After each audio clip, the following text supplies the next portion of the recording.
See this little guy? He's socially accepted, kinda. You got a Snoopy ear! Now, look at this one. He helps people buy good quality cars. Finally, this one from the hit 2022 movie Bad Guys. Want to know what ties these three together, however? They're part of a government conspiracy that I, a 21-year-old anti-furry multi-million subscriber YouTuber, uncovered using some not-so-legal techniques. And I need to share my findings as soon as possible before some Stan Smith-looking ass knocks down my door for attempting to leak government secret. Oh, fuck!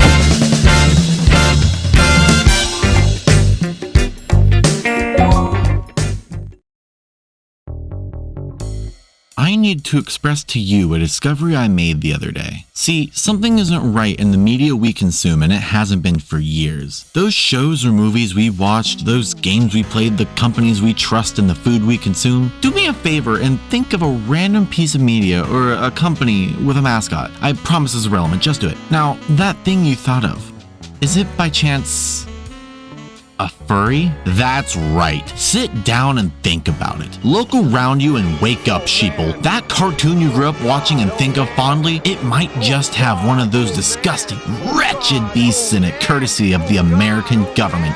They planted anthropomorphic creatures in almost every piece of media, no matter how big or small it may be, and I have proof right here. Hi, my name is Melanie, no surname, and what you're about to witness was previously a top-secret project by the American government to infiltrate our homes, lives, and ruin our children by changing the mindset of everyone with one of the most widespread and well-hidden experiments to ever take place on American soil. Their objective? To make us all ooh our woos. Their progress? Halted so long as I have anything to say about it. Before we continue, we need to fully understand what a furry is. Simply put, it's anything based on an animal that can walk, talk, and fuck. Understood? Now let's continue. Furry as a man initially seemed like it goes back to the first instance of human creativity with Lion Man, created around 40,000 years ago according to carbon dating. Surely he's the root of this whole thing, right? Wrong! Lion Man is actually a planted artifact created and placed in Hohenstein-Städel back in 1939. It is my belief that the government started the project on this exact date. But what have they done since then? Television has been a staple of any household for years. You, my average 18 to 24-year-old male viewer, should know that. But did you know that the shows you watched as a kid were laced with these creatures? Ren and Stimpy, Rocko's Modern Life, hell, even the Angry Beavers. You know, the shows that any 90s kid would wear a t-shirt of. The people who say back in my day when they weren't even old enough to remember. There's so many examples of these in plain sight. The government didn't even try to hide it. Look at any show you might barely remember. Scaredy Squirrel or Squirrel Boy, any of the 3 versions of Thundercats, or the 4th one, the Mad One. For the last time, there's no such thing as the internet. My Gym Partner's a Monkey, Tough Puppy, Samurai, Pizza Cats. Almost Naked Animals is one of the worst ones. It's almost as if the government was like, we're making these furries too hot. We gotta include some awful looking ones to counter what we've done so far so no one gets suspicious. But I got suspicious. And I found out, and I know, and they can't. There's also shows where these animals interact with humans. Take, for example, the aforementioned My Gym Partner's a Monkey, BoJack Horseman, or regular show. That's right. Aside from possibly having a diaper fetish, as shown by more than one instance of it being a plot point in 2 different episodes of 2 different shows he worked on, J.G. Quintel is working with the same people who thought MK Ultra was a good idea. Maybe we should call this one MelK Ultra. Now, let's backtrack a second. That's another weird thing. These furries are often just poorly hidden fetishes in shows. Take, for example, Skunk Fu. Our only hope might be my pupil Skunk. You surely know where this is going. He's a skunk and he farts. There's compilations. There's fan art that I can't show here. I'm not even monetized, so it's not the money thing. It's just fucking gross. And it gets worse. They made a hot fox lady. They tried to make us want to have sex with this creature. But I hear you in the back saying that this show was actually made in Ireland. Well, have you ever heard of outsourcing? Yes, that's right. The American government paid an Irish studio. No. They worked with an Irish studio to make a poorly disguised fart fetish cartoon so that way it could air in America. And get this, they didn't stop at Ireland. They worked with all sorts of countries, everywhere they could fool people into fueling their experimentation. But it's not just the cartoons, it's the movies. Ever heard of Sherlock Hound? How about bad guys like I mentioned before? It has another hot fox woman. The creation of sexy fox ladies is irrefutable proof of the government attempting to turn our population into zoophile creeps. Take another couple of modern examples like Sing. Though with how unenjoyable these are, I'd be surprised if they turned anyone into a furry. Happy birthday, dear Grandpa. Or the one that I believe was the most successful attempt.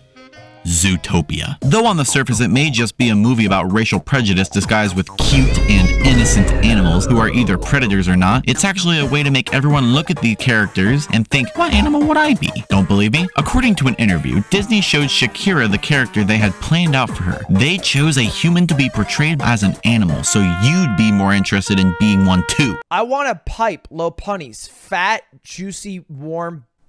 Enough with these honest hips, let's go to a different one. Paddington is a bear, 2 movies under his belt and a lot of children's books. His movies were directed by the same man who made the Harry Potter movies. Think these are of no significance? Well, let's backtrack to my last video, shall we? I made a big point to talk about Harry Potter's author J.K. Rowling. But if we go to a specific scene in Harry Potter and the Chamber of Secrets, we'll see where J.K. Rowling was paid off. In this scene here, she was given an undisclosed amount of money to write about Hermione turning into an anthropomorphic cat, which was then turned into the movie scene we see here. The Polyjuice potion was only for human transformations. It was cat hair I plucked off Millicent Bulstrode's robes. On the topic of cats. The plot is literally about a lady who is also a cat who wants to be touched. The movie also has James Corden. I'm positive it's another case of attempting to create something awful so they could potentially hide it. They intentionally created a vomit-inducing movie to counteract all the hot furries they made. This also means that James Corden is working with the government to turn everyone into furries. And don't think this one piece of evidence is enough to prove it. What about this?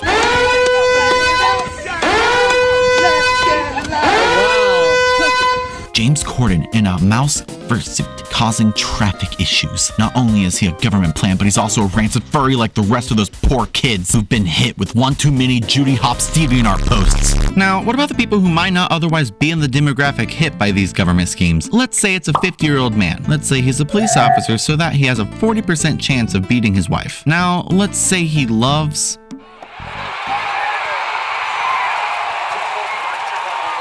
Nearly every sports team's mascot is a furry. Don't believe me? American football. There's the Denver Broncos, the Baltimore Ravens, the Florida Gators. The Cleveland Browns have a dog. The Jacksonville Jaguars mascot is fucking ugly, but he counts. Look at this fucking bullshit. Do a flip! Basketball, You may be saying to yourself that there's no basketball furry mascots, but there are. And they aren't even what I'm going to talk about. This is where we chat about the Space Jam movies. They feature Bugs Bunny, Lola Bunny, Porky Pig, Pepe Le Pew. Both of these movies existing means that Michael Jordan and LeBron James are both in on the conspiracy to turn the American people...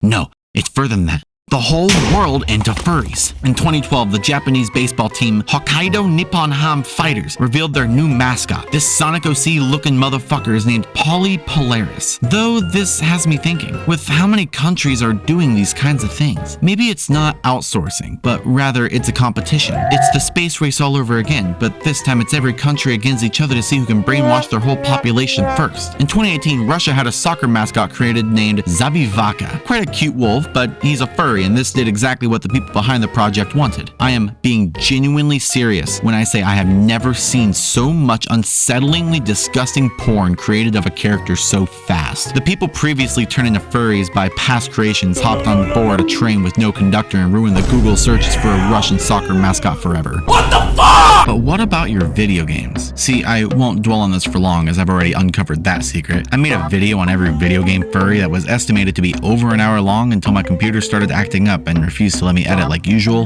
Then once I managed to publish it, I realized I didn't even get them all. For every Parappa the Rappa and Kay the Cat, there's a fix the thing. For every Mr. Nuts and Croc, there's a Mimi. For every Sonic the Hedgehog, there's a... Mario? He's one of the most recognizable video game mascots ever created. How exactly does he fit in here? Is he a furry? It all adds up. The bee mushroom, the frog suit, the acorn, Tanuki suit, and the super bell. Mario is not just a furry like the rest I've talked about. He's a fursuiter. Mario was created so we would see less of what it's like to be an animal, but what we would realistically turn into. An adult with too much money. But wait, if Mario's a furry, we can't trust anyone.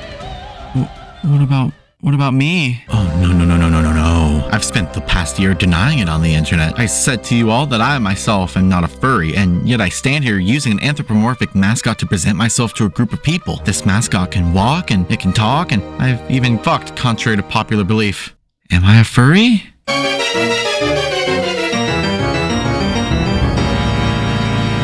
Everything adds up, but how can this be? I'm no government plan and I wasn't paid. I'm not listed on the files of this project. How could this be? What happened to me? Wait, no. This makes sense. The government didn't just pay people, they set off dominoes. See, one thing leads to another, and here we are. I'm the beginning of a new wave of degenerates created by a furry who was created by the aforementioned media. A furry who is now unaware that they are set to turn others into furries simply via existing. I'm the effect set to be a cause to another effect. The reason someone has been turned into a furry. The reason some of my friends have told me that I caused their move into the furry lifestyle. I've somehow become the thing I swore to never become. I am a furry.